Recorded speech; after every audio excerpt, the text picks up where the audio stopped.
Bueno, dejamos con el mensaje de esta mañana a mi hermano Roberto. Y bueno, Señor te bendiga, hermano. Amén, hermano. Bueno, Dios le bendiga. Es un placer el disfrutar de un banquete más, ya que la palabra de Dios es un banquete, como dijo nuestro Señor Jesucristo en Mateo 4:4. No solo de pan vivirá el hombre, sino que de toda palabra que sale de la boca de Dios. Y es lo que vamos a hacer ahorita, alimentarnos de la palabra de nuestro Dios. Vivimos en un mundo donde las ordenanzas de Dios son secundarias y a veces la autoridad divina que manda a Dios que se cumpla, son ignoradas por el ser humano. Vivimos en un mundo donde las ordenanzas de nuestro Dios, es decir, la autoridad divina de la que vamos a hablar hoy, está en segundo plano. Son ignoradas por el ser humano o son reemplazadas por los gobernantes. Y también la autoridad divina de Dios es cuestionada por los rebeldes. Y es algo que nosotros debemos de hacer hincapié, hacer un énfasis en lo que es la autoridad divina y qué sucede cuando una persona, un investido de poder humano o investido de poder aún de espiritual y se revela ante esa autoridad divina. ¿Cuál es su fin? Eso es lo que vamos a conocer hoy. ¿Cuál es su fin? Tanto del que obedece como el que no obedece la autoridad divina de nuestro Dios. Hoy podemos ver esta autoridad de Dios tanto en los que se sujetan y quienes se rebelan contra ella.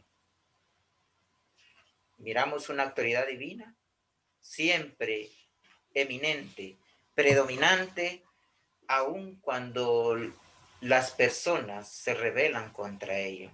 Dios es tan eficaz cuando habla en su palabra que aunque el ser humano se quiera rebelar contra él, su palabra prevalece. Por eso que dice que el cielo y la tierra pasarán, mas la palabra prevalecerá siempre en nuestros corazones, aun cuando nuestro Señor Jesucristo venga por nosotros. Quienes se sujetan son buenos cristianos a esta autoridad divina. Leemos en 1 Corintios, capítulo 11, como un capítulo 11, versículo 3. Dice, pero me temo que 1 Corintios, estoy en segunda, perdón, 11:3. Dice, pero quiero que sepan que Cristo es la cabeza de todo hombre y que el hombre es la cabeza de la mujer y que Dios es la cabeza de Cristo. ¿Sabe qué significa ser cabeza, hermano? Ser cabeza es tener autoridad. No es que el ser humano, el hombre está sin cabeza, entonces Cristo es la cabeza. No, se significa autoridad, que Jesús tiene autoridad sobre el hombre tiene autoridad sobre la mujer sobre sus hijos. Y en estos tiempos estamos mirando que se ha tergiversado esta autoridad divina. ¿Quiénes se rebelan contra esta autoridad divina? Bueno, podemos ver los mandamientos de nuestro Dios, pero hoy miramos hijos que mandan a sus padres, mujeres cabezas de hogar que mandan a sus esposos, hombres que mandan a Dios. Todo se ha tergiversado. Estamos a la inversa. Cuando Dios tiene que mandar al hombre o tiene que ejercer autoridad sobre el hombre más bien quiere mandar a Dios. Es algo absurdo, pero Dios en su inmensa misericordia y su amor siempre nos sigue comprendiendo. Porque sabemos de que tenemos un sentir humano y mientras no dejemos ese sentir humano esta autoridad divina va a ser difícil de que gobierne nuestra vida. La autoridad divina se respeta. Romanos capítulo 9, 20. Romanos capítulo 9.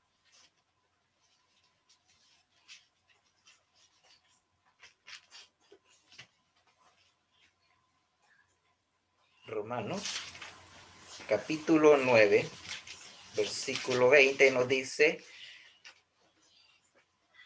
pero tú, hombre, ¿quién eres para discutir con Dios? ¿Acaso el vaso de barro le dirá al que lo formó por qué lo hizo así? ¿Qué no tiene derecho el alfarero de hacer del mismo barro un vaso para honra y otro para deshonra? Nos está diciendo la palabra de Dios, pero tú, hombre, ¿quién eres para discutir con Dios?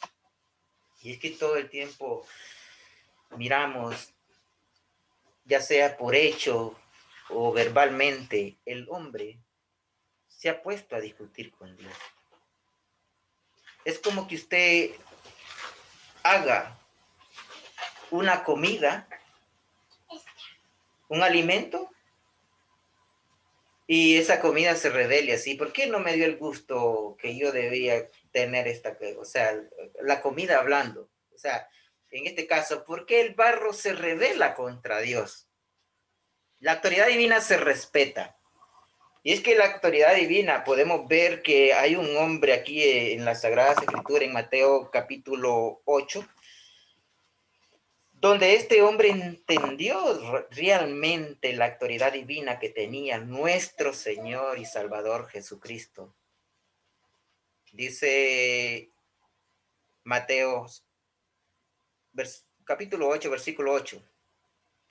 El centurión le respondió: Señor, yo no soy digno de que entres a mi casa, pero una palabra tuya bastará para que mi criado sane. Miramos aquí a un centurión. ¿Sabe quién era un centurión? Un hombre que tenía derecho a mandar. Estaba investido de autoridad en aquel entonces por el César. Él tenía derecho a administrar a sus soldados. Pero miramos a un hombre que no era envanecido, reconoció la autoridad divina que tenía nuestro Señor Jesucristo, de la cual estaba investido. Porque Dios lo había investido de autoridad y poder a nuestro Señor Jesucristo para sanar los enfermos. Ahí miramos un poquito atrás que Jesús le dijo: iré a sanarlo, porque este centurión le estaba pidiendo que le fuera a sanar un criado que estaba paralítico, que estaba postrado en cama y que no podía moverse. Y Jesús se dispuso a irlo a sanar. Este centurión era un hombre que quería mucho al pueblo de Israel, según lo que nos relata el mismo, bueno, el Evangelio de Mateo nos relata así, de esta forma como lo vamos leyendo, pero Lucas lo relata de otra forma, donde este centurión había hecho una sinagoga para ayudar a los de Israel. Había hecho una casa, mejor dicho, en el lenguaje actual. Y era un hombre bueno, y era un hombre sumiso, y a pesar de que gozaba de autoridad, él no se envaneció, sino que le dijo: Señor, no soy digno de que entres a mi casa. La palabra Señor, cada vez que nosotros decimos Señor, estamos reverenciando a nuestro Señor Jesucristo. Le estamos brindando respeto, le estamos mirando su autoridad, le estamos mirando de que Él es nuestro creador. Cada vez que le decimos Señor, eso es lo que miramos en nuestro Salvador Jesucristo, y es lo que miró este hombre, este centurión. Este centurión estaba investido de autoridad, pero no estaba envanecido. Era un oficial, se sentía responsable de su criado y no podía hacer nada con su poder. A pesar que estaba investido de poder, no podía hacer nada con su criado. Lo amaba bastante. Y fue y rogó a nuestro Señor Jesucristo para que lo sanara y lo levantara de su cama. Miramos a un a un centurión o a un oficial de soldados. Un hombre que se miró a sí mismo que era indigno de recibir a un hombre tan digno como nuestro Señor Jesucristo en su casa. Lo miramos que él se miró a sí mismo. Quizás en su casa habían armas, estaba lleno de soldados, que sus manos estaban llenas de sangre, porque en aquel entonces el soldado era entrenado para combatir y ganar batallas, y no digamos un soldado romano. Un soldado romano tenía un corazón de piedra, pero miramos la diferencia en este oficial, en este centurión, que era sumiso. Era un hombre que sabía de autoridad y conocía la autoridad que tenía nuestro Señor Jesucristo. Vino a Jesús, rogó con reverencia y respeto y lo llamó Señor. A mí me cuesta trabajo decirle Señor a una persona particular. Hay lugares, hay países como en Colombia que le dicen sí, Señor, pero a mí se me hace muy difícil decirle sí, Señor, porque en realidad la palabra Señor es reverencia a una persona superior a uno. ¿Podría entrar alguien tan digno y poderoso que tenía autoridad en su palabra? Este hombre, centurión, como estaba en la casa y miró su casa y Jesús iba a sanar a su criado, se miró a sí mismo de que la santidad de nuestro Señor Jesucristo no podía ser albergado en su casa. Este oficial entendía que así mismo, como él ejercía autoridad a su criado, Jesús también podía y tenía autoridad para hacer cosas mucho más grandes que las que él hacía. Jesús, aunque no era digno de entrar en la casa del centurión, pero Jesús con su autoridad podía mandar a un ángel, podía mandar a un discípulo de los que andaban con él, podía mandar inclusive a un de los que le avisaron de que este hombre estaba enfermo, que lo fuera a tocar y que fuese sanado. Pero él iba personalmente. Cuando está por llegar a la casa de este centurión, el centurión le dice, no soy digno de que entre a mi casa. Imagínese usted que va a visitar a alguien, a hacerle un favor y que de pronto le diga, no, no puede entrar a mi casa. ¿Cómo se sentiría usted? Pero en cambio Jesús, como entendía la posición y el corazón de aquel hombre, se maravilló, se alegró y le hizo el milagro, le sanó al criado. Así entendió la autoridad del Señor Jesucristo este centurión. La autoridad divina no se cuestiona.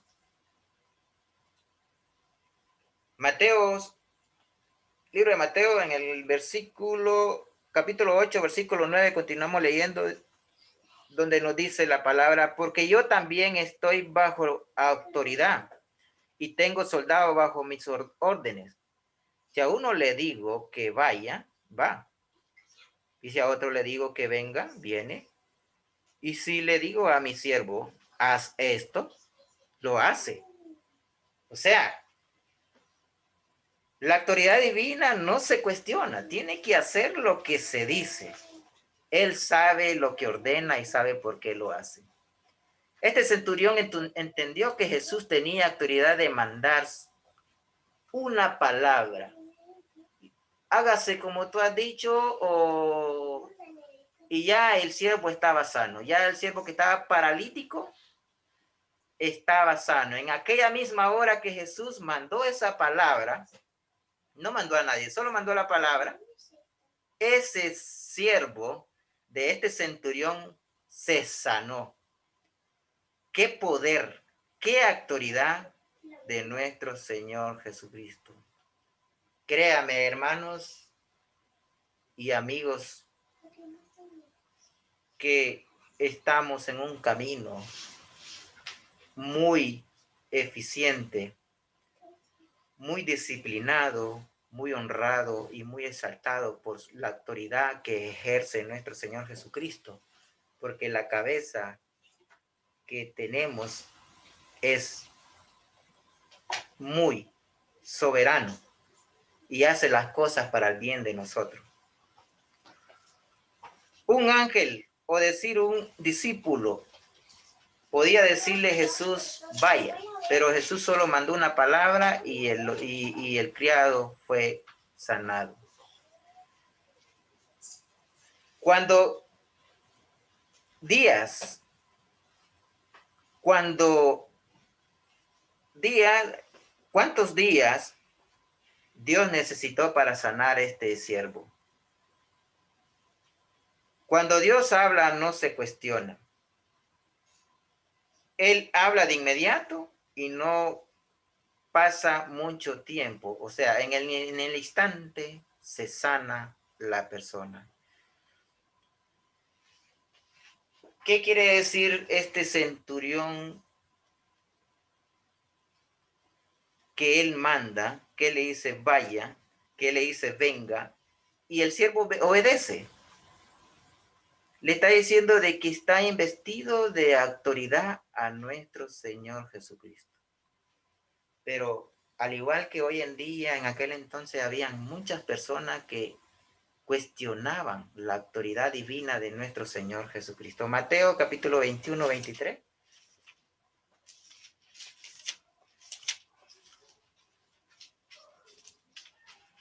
Mateo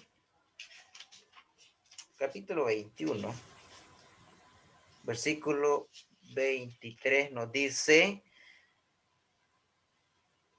cuando Jesús llegó al templo, los principales sacerdotes y los ancianos del pueblo se acercaron a él mientras enseñaba. Jesús estaba enseñando y le preguntaron, ¿con qué autoridad haces esto? ¿Quién te dio esta autoridad? Y así también sucede con nosotros. No miramos esa autoridad divina ejercida y haciendo órdenes para que nosotros la cumplamos por el bien de nosotros, no por el bien de nuestro Señor Jesucristo. Estos principales sacerdotes cuestionaron a Jesús. Jesús les respondió, yo también les haré una pregunta. Si me la contesta, también yo les diré con qué autoridad hago esto. ¿El bautismo de Juan de dónde era? ¿Del cielo o de los hombres? Ellos discutían entre sí, decían, si decimos que era del cielo, él nos dirá entonces por qué no le creyeron. Y si decimos que era de los hombres, tenemos miedo de la gente porque todos consideran que Juan era un profeta. Por lo tanto, respondió Jesús, no lo sabemos. Y él también les dijo, pues yo tampoco voy a decirles con qué autoridad hago todo esto. Jesús, en esa conversación que tuvo con los sacerdotes, le respondió la pregunta, pero ellos no entendieron la respuesta. Le está reponiendo el ejemplo de Juan, de que Juan era de Dios o era mandado por los hombres, y al final, si usted lee bien la lectura y la escudriña y la discierne, va a encontrar que Jesús realmente le dio la respuesta a estos sacerdotes, pero ellos no la entendieron. Ellos lo que querían era cuestionar a Jesús que por qué enseñaba en el templo. A Jesús no se le cuestiona. Él le va a decir, Jesús puede dar una orden, inclusive a nosotros, nos puede decir que vayamos a tal lugar, que vengamos a tal lugar, que hagamos y tenemos que hacer lo que a Él decida en su voluntad, porque es por el bien de nosotros. Cuando nosotros nos rebelamos ante la autoridad divina, Jesús no se maravilla, sino que se entristece porque ve a un barro reclamándole que por qué le da órdenes, que quién es él. Hoy Jesús sigue ordenando, que vayamos todos bajo su autoridad, que vengan a él como dice Apocalipsis 3:20, que vengamos a Él, que Él nos está esperando, o que abramos nuestra puerta porque Él está queriendo entrar y nosotros no le abrimos la puerta. Muchos no le abren la puerta a nuestro Señor Jesucristo porque no quieren su autoridad divina. Y hagan lo que Él dice. Lo que dice nuestro Señor Jesucristo por el bien de nosotros. Como le dijo la Virgen, bueno, la madre de nuestro Señor Jesús hecho carne, María, esposa de José, hagan lo que Él dice. Y es ahí donde hace énfasis la lectura, que nosotros debemos de hacer lo que Jesús dice.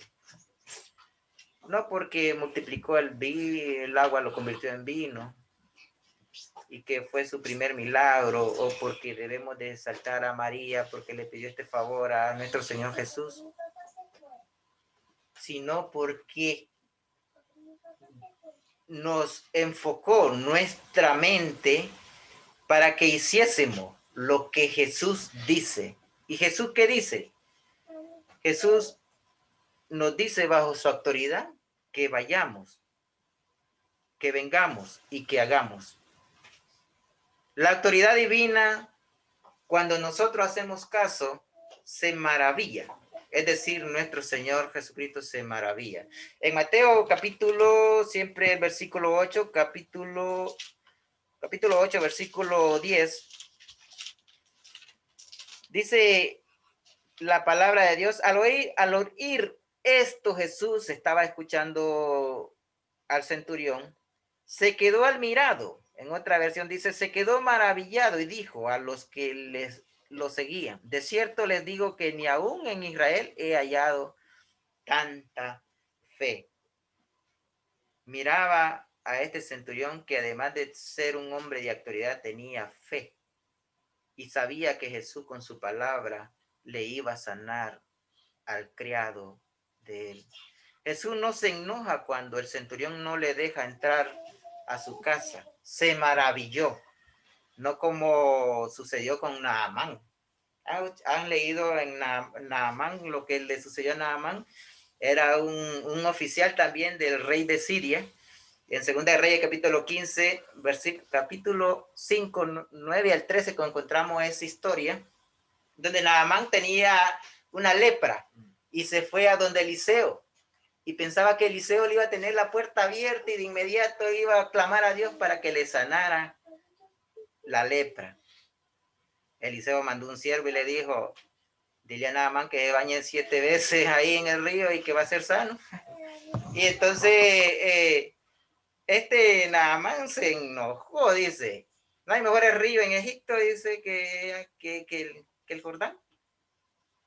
Pero le dijeron los siervos de Naamán, pues ya no es nada difícil lo que te está pidiendo, le dice, solo es bañarte 3 veces, ¿qué perdés con hacerlo? Resulta que Naamán lo hizo y se sanó. Pero él se enojó de inmediato porque Eliseo no le abrió la puerta. Después fue otra vez a rogarle a Eliseo que le abriera la puerta porque quería darle un obsequio por el favor que le había hecho. Tampoco le abrió la puerta. Al final le permitió que llevara un par de mulas cargadas para que así le agradeciera a Jehová. Jesús no fue como Naamán, Jesús más bien se maravilló al ver a aquel centurión su sumisión, al ver que él con su propia boca dijo que era indigno de que Jesús entrara a su casa. Naamán quería entrar a la casa de Eliseo. Cosa contraria con Naamán. Este se enojó cuando Eliseo no le dejó entrar. Autoridad de Jesús, la autoridad de Jesús está en su palabra. Cuando nosotros escudriñamos sus escrituras, miramos la palabra de Dios, miramos su autoridad. Si nos rebelamos ante esa autoridad, Jesús no se maravilla, sino que más bien ve que nosotros no tenemos la fe suficiente. La gente debe maravillarse y sujetarse a la autoridad de nuestro Señor Jesucristo, esa autoridad divina. que nuestro Dios Padre le dio, como lo hicieron en Mateo 7, capítulo 7, versículo 28. Ahí mismo, dice, cuando Jesús terminó de hablar, ¿qué pasó con la gente, hermano? Mateo capítulo 7. Se admiraba. La gente se admiraba. Aquí en esta versión dice se admiraba, pero la gente se maravilló de su enseñanza, porque les enseñaba como que tiene autoridad y no como sus escribas. Jesús tenía autoridad en su palabra. Él enseñaba con autoridad. Él no decía, si acaso, como una inseguridad o como algo que, como dije, voy a ver si lo hago. No, Jesús hablaba con autoridad. Miramos también en la palabra de Dios, ya para ir concluyendo, donde personas que no obedecieron a la autoridad divina, ¿cómo terminaron? Personas que obedecieron, como Eliseo, como Moisés, como el mismo Señor Jesucristo que obedeció a Dios y se sometió a la voluntad. Pero también miramos personas que no obedecieron a la autoridad de Dios. Vamos a comenzar con Saúl. El rey Saúl fue investido para ser rey de Israel. ¿Y qué pasó con él? Al final desobedeció a nuestro Dios, tomando animales y lo mejor de un botín, de una guerra que tenía que exterminarlos porque estas personas eran rebeldes contra Dios. Pero él hasta el rey lo dejó vivo. ¿Qué pasó? ¿Qué le dijo Dios? ¿A poco le dijo Dios? ¿No es mejor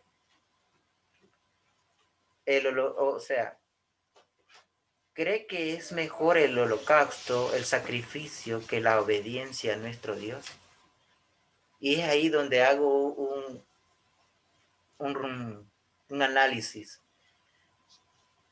donde Dios demanda obediencia de quien le sigue. Nosotros podemos darle todo el dinero que ganamos, podemos darle todo nuestro ser, pero si no le obedecemos, como no le obedeció el rey Saúl, pues podemos ser destituidos, porque también somos reyes y sacerdotes ante los ojos de Dios. Y eso fue lo que pasó con el rey Saúl, que fue destituido de su reinado y pusieron al rey David. También podemos ver a Herodes. Herodes se rebeló contra la autoridad de Dios. Quería hacer una fiesta después de que mató a Jacobo. Quería hacer una fiesta matando ante el público a Pedro. Y Pedro fue librado por un ángel. Luego él se hizo una fiesta donde se saltó y todo el mundo dijo, voz de Dios escuchamos hoy. Porque habló hizo un discurso Herodes, que todo el mundo ya no lo miraban como un hombre normal, sino que era Dios. Herodes, ¿qué pasó con Herodes? De inmediato un ángel lo hirió y murió engusanado. Hay que tener mucho cuidado con la autoridad divina, cómo debemos de obedecerla y no rebelarlos contra ella. Hermanos, en la Biblia encontramos hombres que se rebelaron y fueron desobedientes a la autoridad divina de Dios, y su fin fue muy catástrofe. Pero también encontramos personas como Enoc que triunfaron y fueron traspuestos al cielo. Así con esta palabra, mi hermano, que Dios le bendiga en este día.